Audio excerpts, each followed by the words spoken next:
여러분들이 영어 공부를 하면서 읽기와 듣기는 따로 공부해야 한다고 생각하지 않으신가요? 보통 이렇게 생각하는 이유는 독해 시험과 듣기 시험을 따로 테스트하기 때문인데요. 하지만 리딩 연습만 잘하더라도 리스닝 실력이 단기간에 상승하는 경우를 많이 보았습니다. 왜 그럴까요? 사실 영어 듣기가 잘 안 될 때에는 리딩이 문제인 경우가 많습니다.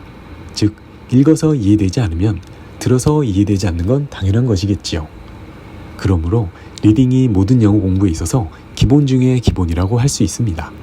그러면 어떻게 독해 공부를 해야 효율적일 수 있을까요? 다음에 두 가지 원칙을 갖고 리딩 공부를 하여 단기간에 영어 실력이 급격하게 늘어난 경우를 많이 보았습니다. 첫 번째로 어렵지 않고 나의 수준에 맞는 영어 책을 읽는 것입니다. 특히 너무 많은 단어를 찾아보게 되어 흐름이 끊기게 되는 어려운 책은 피하는 것이 좋겠죠. 왜냐하면 항상 사전을 찾아볼 수도 그럴 필요도 없기 때문입니다. 모르는 단어가 가끔 섞여 있어야만 모르는 단어를 유추하는 독해력을 키울 수 있기 때문입니다. 두 번째로 관심이 떨어지고 난해한 내용의 지문 또는 책으로 하는 독해 연습은 효율성이 많이 떨어집니다. 내가 좋아하고 어렵지 않은 책으로 시작해야 지치지 않고 계속할 수 있기 때문입니다. 이렇게 한 권씩 보다 보면 멀게만 느껴졌던 영어에 어느새인가 익숙해져 있는 내 모습을 발견하시게 될 거예요. 그럼 오늘은 어린 왕자의 이 얘기를 들어볼까요?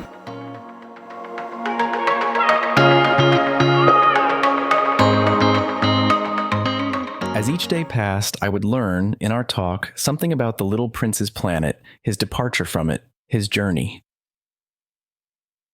The information would come very slowly, as it might chance to fall from his thoughts. It was in this way that I heard on the third day about the catastrophe of the baobabs. This time, once more, I had the sheep to thank for it. For the little prince asked me abruptly, as if seized by a grave doubt, "It is true, isn't it, that sheep eat little bushes?" Yes, that is true. Ah, I am glad. I did not understand why it was so important that sheep should eat little bushes. But the little prince added, "Then it follows that they also eat baobabs?" I pointed out to the little prince that baobabs were not little bushes, but, on the contrary, trees as big as castles,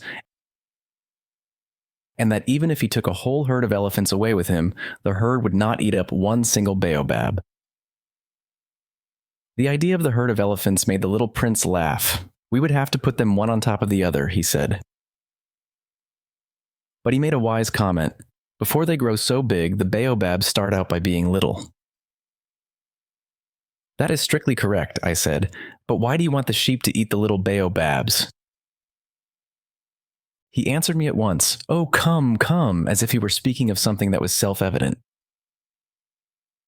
And I was obliged to make a great mental effort to solve this problem without any assistance. Indeed, as I learned, there were, on the planet where the little prince lived, as on all planets, good plants and bad plants. In consequence, there were good seeds from good plants and bad seeds from bad plants. But seeds are invisible.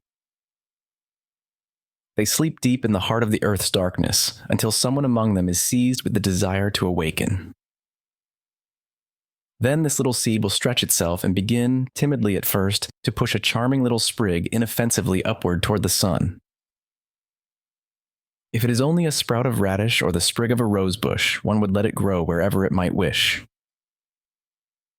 But when it is a bad plant, one must destroy it as soon as possible, the very first instant that one recognizes it.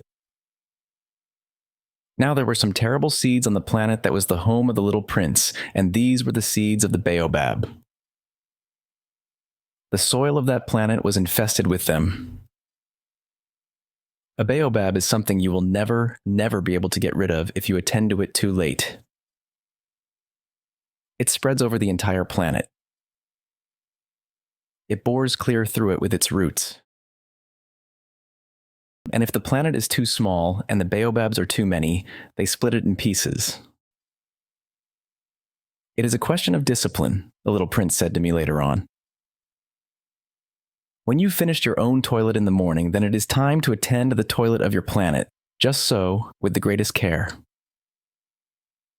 You must see to it that you pull up regularly all the baobabs at the very first moment when they can be distinguished from the rose bushes, which they resemble so closely in their earliest youth.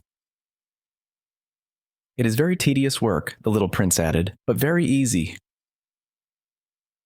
And one day he said to me, "You ought to make a beautiful drawing so that the children where you live can see exactly how all this is. That would be very useful to them if they were to travel someday." Sometimes, he added, there is no harm in putting off a piece of work until another day. But when it is a matter of baobabs, that always means a catastrophe. I knew a planet that was inhabited by a lazy man. He neglected 3 little bushes. So as the little prince described it to me, I have made a drawing of that planet. I do not much like to take the tone of a moralist.